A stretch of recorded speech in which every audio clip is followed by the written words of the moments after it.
Hey, it's Jay in the workshop today. I had a bit of a different idea this week, a little bit of a dice experiment I wanted to try.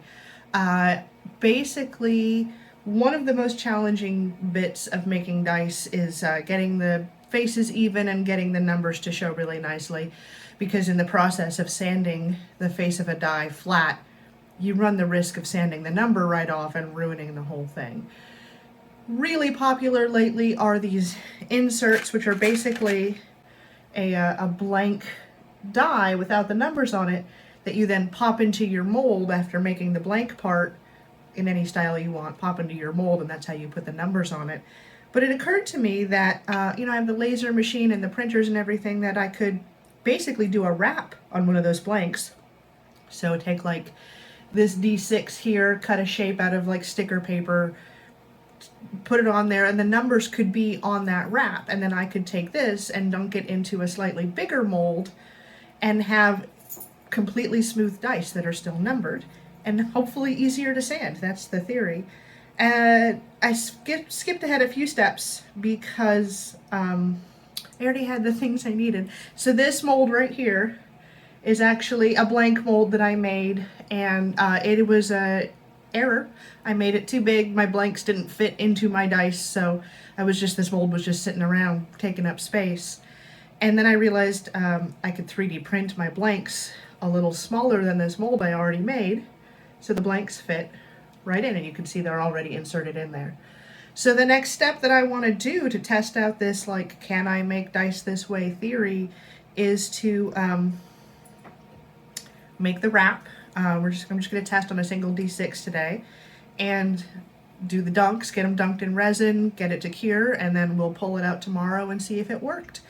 The other challenge is that I did not make a lid for this mold, largely on account of I wasn't expecting to finish it in any way. So right now, trying to make sure that it is flat, I'm kind of thinking I might just fill it full of resin and kind of hope for the best, since it's an experiment, rather than worrying about a lid at this time. If the experiment works the way I expect it to, then we can get a lot more elaborate in this mold. But for now, let's make that wrap and see how it turns out. Searching for paper craft polyhedrals and found a D6 pretty quickly. I think we've all made a paper craft cube at some point in our life, so that's why I wanted to start there, because I knew I'd be able to find the materials.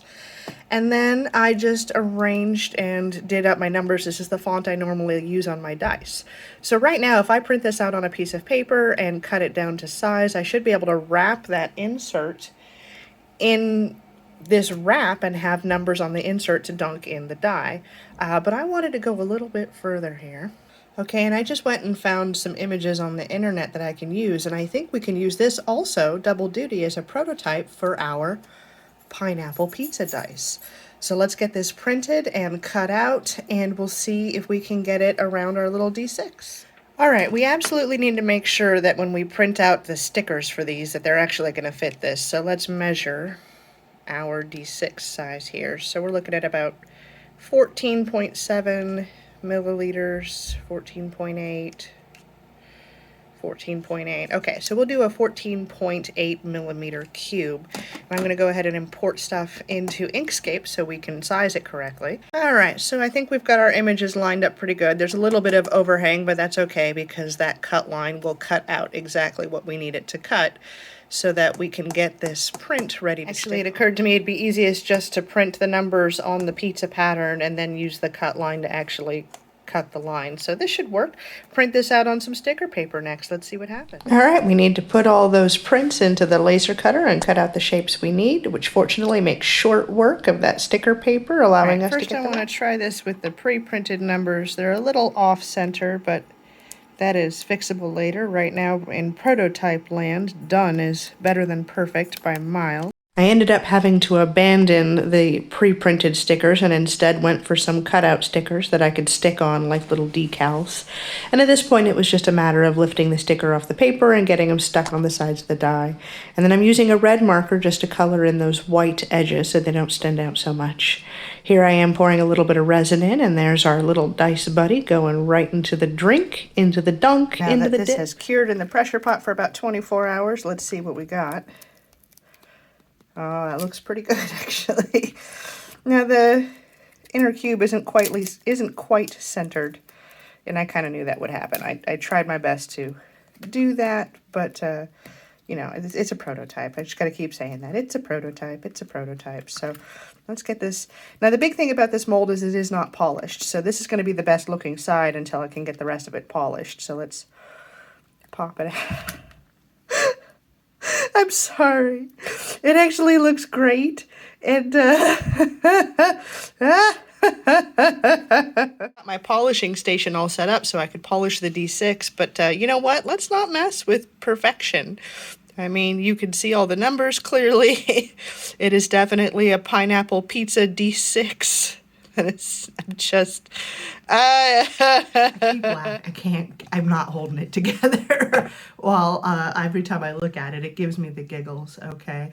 So, proof is in the pudding. Absolutely, yes, I can make dice that are completely smooth. You know, no numbers to paint. They're just stuck on because they're basically decals on the inside of the dice, which is pretty cool. I'm probably going to have a little more trouble with the more sides there are. Like the D20 is probably going to be a lot harder than a D6, you know.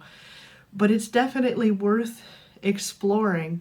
And the fact that this D6 came out pretty much perfect without having to do any extra finishing on it is actually also a feature. So yeah, hit me up for all your pineapple pizza dice needs, because I have my ways. And in the meantime, remember to take your meds, please. And if we make nothing else, we're gonna make it a great day. But if you really want to make my day, hit the like, hit the subscribe, hit the notification bell. I plan to upload every week that I can. So far, so good. Running strong. So I'm really looking forward to seeing you around here. And check out the comments below for the winner of last week's giveaway of the Swear in a Jar. And in the meantime, I'll see you later.